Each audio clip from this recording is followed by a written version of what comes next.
तो hello and बहुत बहुत स्वागत है आप सभी का। शुरू करते हैं अपनी क्लासेस को करंट अफेयर्स डेली के साथ। सबसे पहले हम शुरू करेंगे अपने रिवीजन की क्लासेस को। रिवीजन में हम सबसे पहले पढ़ेंगे भारत के किस राज्य या फिर यूनियन टेरिटरी में लिथियम के विशाल भंडार पाए गए हैं। इसका आंसर था जम्मू कश्मीर। हाल ही में विश्व दलहन दिवस सेलिब्रेट किया गया 10 फरवरी को, और रिसेंटली केरल के द्वारा आगामी 2 वर्षों में ग्रीन हाइड्रोजन हब स्थापित किया जाएगा, ऐसी घोषणा की गई। काला घोड़ा कला महोत्सव सेलिब्रेट किया गया मुंबई में, और ब्राजील ने रिसेंटली इंटरनेशनल सोलर अलायंस का पूर्णकालिक सदस्य के रूप में अपनी घोषणा कर दी है। वित्तीय वर्ष 2021-22 के दौरान भारत को सर्वाधिक रेमिटेंस यानी कि प्रेषण यूएई से प्राप्त हुआ है, और अभी दक्षिण अफ्रीका में ऊर्जा संकट की वजह से स्टेट ऑफ डिजास्टर की घोषणा कर दी गई है। बात करें यूपीआई से भुगतान की अनुमति देने वाली भारत की पहली फिनटेक कंपनी कौन बनी है, तो ये बन गई है फोन पे। और अब हम स्टार्ट करते हैं अपनी क्लासेस को। सबसे पहले आपके सामने स्क्रीन पे ये बुक दिखाई देगी, कंप्यूटर एक परिचय के नाम से। ध्यान रखिए, जब भी ये बुक जाकर के आप मार्केट में परचेज करें तो यहाँ पे परीक्षा मंथन का होलोग्राम आपको जरूर दिखना चाहिए, जो कि बहुत ज्यादा इंपॉर्टेंट है, और इसको आप लोग जरूर कवर करें। शुरू करते हैं। अब क्लासेस से पहले एक बार देखना है आपको, अगर डिटेल में आपको करंट अफेयर्स पढ़नी है तो आपको मिल जाएगी शॉर्ट्स के इस सेक्शन में, जहाँ पे आप पूरे तरीके से इसे पढ़ सकते हैं, म्यूजिक के साथ एनालाइज कर सकते हैं। एंड ये आपको दिखाई दे जाएगी कम्युनिटी टैब, जहाँ पे आप इन सारे जितने भी न्यूज़पेपर की हेडिंग्स होती हैं और जितने भी इंपॉर्टेंट हमारे न्यूज़ होते हैं, इनको डायरेक्टली यहाँ से टच करके आप यहाँ पे एक लिंक दी हुई है वीडियो पे, आप पहुँच सकते हैं। इसके अलावा आप हमें फेसबुक पे फॉलो कर सकते हैं। लगभग 1.5 लाख लोग अभी प्रेजेंट टाइम में फॉलो कर रहे हैं हमें। एंड परीक्षा मंथन ऑनलाइन एकेडमी की आप ग्रुप से भी जुड़ सकते हैं, जो कि फेसबुक पे अवेलेबल है। इसके बाद अगर आपको इन जितनी भी क्लासेस होती हैं उसकी पीडीएफ चाहिए, डिजिटल नोट्स चाहिए, और किस तरीके से हम लोग तैयारी करें, ये सभी कुछ चाहिए, क्विज भी सॉल्व करनी है, तो आप ज्वाइन कर लें हमारे टेलीग्राम का ये वाला चैनल, जो कि आपको टेलीग्राम पे मिल जाएगा। परीक्षा मंथन लिखते ही यहाँ पे रजिस्टर्ड के सिंबल के साथ आपके सामने ये क्लास आ जाएगा। शुरू करते हैं। अब सबसे पहले पहला क्वेश्चन है, आपकी स्क्रीन के ऊपर दिखाई दे रहा है। हाल ही में जारी विश्व खुशहाली सूचकांक यानी कि वर्ल्ड हैप्पीनेस इंडेक्स में शीर्ष पर कौन सा रहा? तो लगातार 5वें वर्ष फिनलैंड फिर से आ गया है टॉप पे, और इसे हम कहते हैं विश्व खुशहाली रिपोर्ट, यानी कि वर्ल्ड हैप्पीनेस रिपोर्ट कह सकते हैं, वर्ल्ड हैप्पीनेस इंडेक्स कह सकते हैं। तो इसका ये 10वां संस्करण था, और इस संस्करण के अकॉर्डिंग फिनलैंड को लगातार 5वें वर्ष सबसे खुशहाल देश के रूप में नॉमिनेट किया गया है। बात करें हमारे प्यारे भारत की, तो भारत को इसमें 139 पोजीशन मिली थी पिछली रैंकिंग में, और इस बार भारत 136 पोजीशन पे पहुंच गया है। बात करें कितने देशों के बीच में ये टोटल काउंटिंग की जाती है, तो 146 देशों के बीच में ये पूरी रैंकिंग की जाती है, जिसमें सबसे आखिरी स्थान पर अफगानिस्तान रहा। इस सूची में नेपाल को 84, बांग्लादेश को 94, पाकिस्तान को 121 और श्रीलंका को 127वां स्थान दिया गया है। बात करें ये फिनलैंड है कहाँ पे, तो आपको ये दिख जाएंगे नॉर्डिक कंट्रीज। नॉर्डिक कंट्रीज में है कौन कौन से? Iceland, Norway, Sweden, Denmark and Finland. और ये पोजीशन आपको जो ग्रीन कलर में दिखाई दे रही है, this is called the Finland. इसकी कैपिटल की बात करें तो इसकी कैपिटल है हेलेंस्की, और प्राइम मिनिस्टर है प्रेजेंट टाइम में सना मारिन। अब चलते हैं, कुछ और चीज़ों को भी हम लोग यहाँ पे डील कर सकते हैं, जैसे कि अदर ऑप्शंस आपके सामने दिखाई दे जा रहे हैं, और सारे ऑप्शंस को हम यहाँ पे वन बाय वन करके कवर भी करते जाएंगे। तो कैसे कवर करेंगे इसको, बस 2 मिनट में हम लोग कवर करते हैं। यहाँ पे आपके सामने कुछ चीजें स्क्रीन पे मैं लिख रहा हूँ, जिसको आप लोग आसानी से समझ सकते हैं। और कैसे समझेंगे, चलिए शुरू करते हैं। सबसे पहले दूसरे ऑप्शन में मैंने आपको दिखाया था डेनमार्क के बारे में, और डेनमार्क की पोजीशन क्या है? सेकंड है। फर्स्ट पोजीशन पे कौन है? फिनलैंड है। तो एफ टी इस तरीके से आप याद कर सकते हैं, इसको भी आप आसानी से समझ सकते हैं। फर्स्ट नंबर पे फिनलैंड, सेकंड नंबर पे डेनमार्क आपको मिल जाएगा, एंड थर्ड पोजीशन है स्विट्जरलैंड की। किसकी? स्विट्जरलैंड की पोजीशन जो है थर्ड है। और हमारे भारत की पोजीशन कितनी है? 136 है। तो ऐसे एफ डी एस करके याद रख सकते हैं, और भारत की पोजीशन 136 है, ये भी आप आसानी से याद रख सकते हैं। चलिए, अब आपसे एक सिंपल सा क्वेश्चन पूछना चाहूंगा, जो कि बहुत ही इंपॉर्टेंट भी है, और इंपॉर्टेंट क्वेश्चंस की सीरीज में मैं आपसे बस यही पूछूंगा, कौन कौन सी कंट्रीज हैं जो कि नॉर्डिक कंट्रीज कहलाती हैं। इन कंट्रीज के नाम आप कमेंट सेक्शन में फिल कर दीजिए। अगले क्वेश्चन की तरफ हम मूव करते हैं। क्वेश्चन है, हाल ही में विश्व रेडियो दिवस कब सेलिब्रेट किया गया? तो विश्व स्तर पर मनाया जाता है रेडियो दिवस 13 फरवरी को ये सेलिब्रेट किया गया। आप देख सकते हैं स्क्रीन पे, और डिटेल्स, हर साल ये मनाया जाता है, एंड विश्व स्तर पर सेलिब्रेट किया जाता है। किस लिए? ताकि रेडियो की यूज को और ज्यादा प्रमोट किया जा सके, इस ऑब्जेक्टिव के साथ इसे सेलिब्रेट किया जाता है। इस साल की थीम है रेडियो एंड पीस और इसकी शुरुआत होती है 2011 से, जब 2010 में स्पेन रेडियो एकेडमी ने 13 फरवरी को विश्व रेडियो दिवस मनाने का प्रपोजल दिया था। इसके बाद 2011 में यूनेस्को का सदस्य जितने भी सदस्य देश हैं, इन लोगों ने इस प्रपोजल को एक्सेप्ट किया एंड 13 ऑफ फेब को 2011 में सेलिब्रेट किया गया पहली बार विश्व रेडियो दिवस। बात करें इसी दिन क्यों सेलिब्रेट किया जाता है, तो एक्चुअली जो संयुक्त राष्ट्र रेडियो इसकी शुरुआत हुई थी 13 फरवरी 1946 में, इसी दिन को याद करने के लिए इसे सेलिब्रेट किया जाता है। तो यहाँ पे तो जो भी कुछ इंपॉर्टेंट था सब कुछ हम लोगों ने पढ़ लिया। 1 फरवरी को हम मनाते हैं इंडियन कोस्ट गार्ड की स्थापना दिवस सेलिब्रेट की गई 47वीं। इसके अलावा वर्ल्ड वेटलैंड्स डे ये हमारा 2 फरवरी को सेलिब्रेट किया गया आर्द्र भूमि दिवस, और 10 फरवरी को हमने मनाया विश्व दलहन दिवस। आगे हम देखेंगे अब क्वेश्चन को, और क्वेश्चन हमारे सामने है रेयाना बरनावी ये किस देश की पहली महिला अंतरिक्ष यात्री हैं जिन्हें इंटरनेशनल स्पेस स्टेशन मिशन पर भेजा जाएगा। तो आपको पता होगा इंटरनेशनल स्पेस स्टेशन, ये अगर हम देखते हैं ये हमारी अर्थ की सरफेस है, तो इससे 400 किलोमीटर की ऊंचाई पर हमें दिखाई दे जाएगा इंटरनेशनल स्पेस स्टेशन। और अगर आप यहाँ पे डिटेल देखें तो ये है सऊदी अरेबिया से रेयाना बरनावी, जिनकी इमेज आप देख सकते हैं।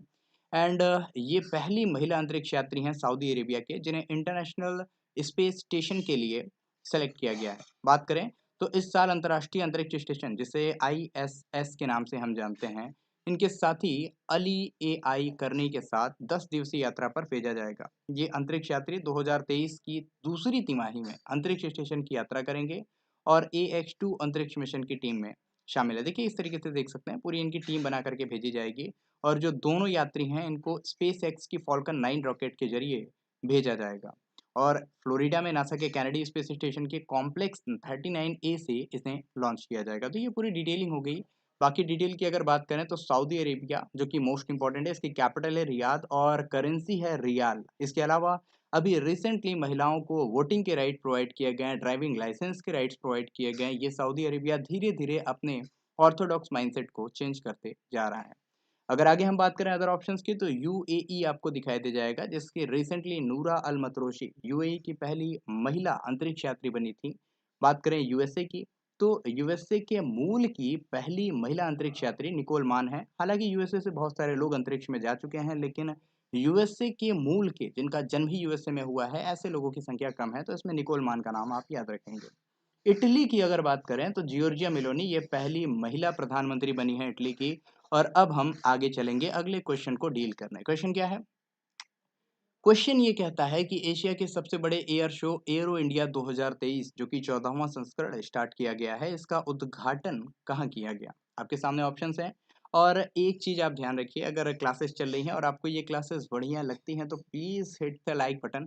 और अब क्वेश्चंस के ऑप्शंस को देखते हैं। आंसर आपका हो जाएगा बेंगलुरु, और बेंगलुरु में रिसेंटली एरो इंडिया 2023 का आयोजन किया गया।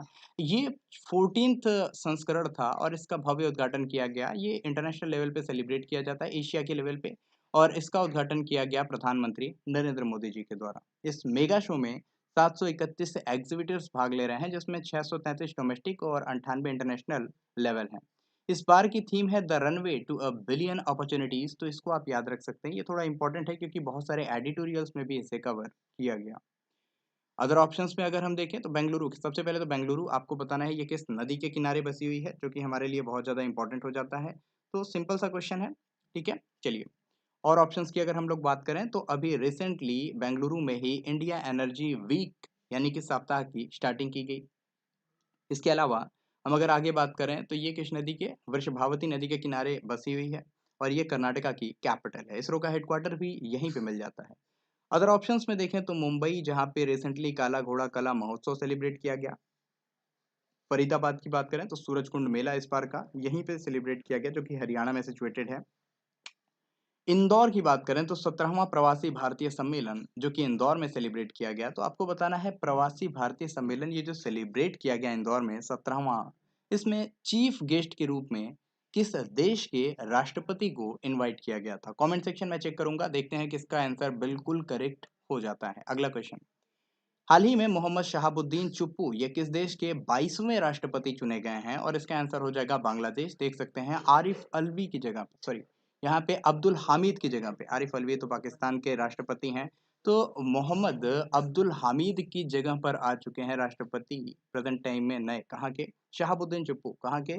तो ये बांग्लादेश के नए प्रेसिडेंट बना दिए गए हैं। तो बांग्लादेश को थोड़ा हम लोग डील कर लेते हैं। सबसे पहले जो क्वेश्चंस आपसे अक्सर पूछे जाते हैं, कौन-कौन से स्टेट्स हैं जो कि बाउंड्री शेयर करते हैं बांग्लादेश के? इसमें आ जाता है आपका असम, मेघालय, त्रिपुरा एंड मिजोरम, और सबसे लंबी बाउंड्री लगती है वेस्ट बंगाल की। ओके?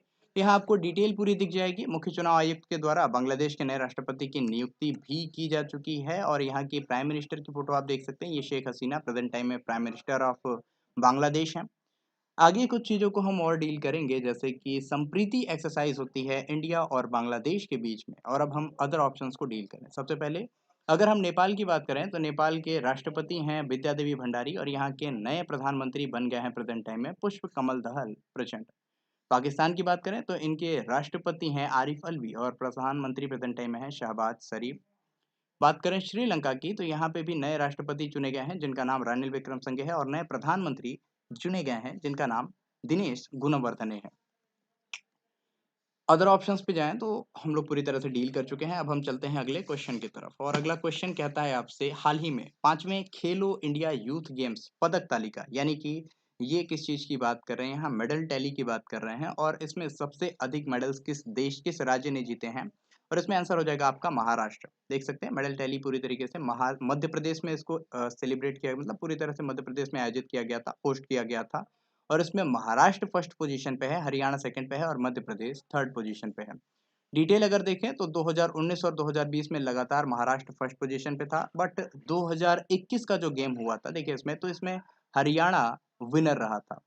और अब बात करें तो महाराष्ट्र में टोटल 56 गोल्ड मेडल जीते हैं, और टोटल 161 मेडल्स जीते हैं। इसके अलावा सेकंड नंबर पे हरियाणा है 2018 में, ये पहले संस्करण में, और फिर उसके बाद से 2021 में भी इसने अपनी विनिंग दर्ज कराई थी।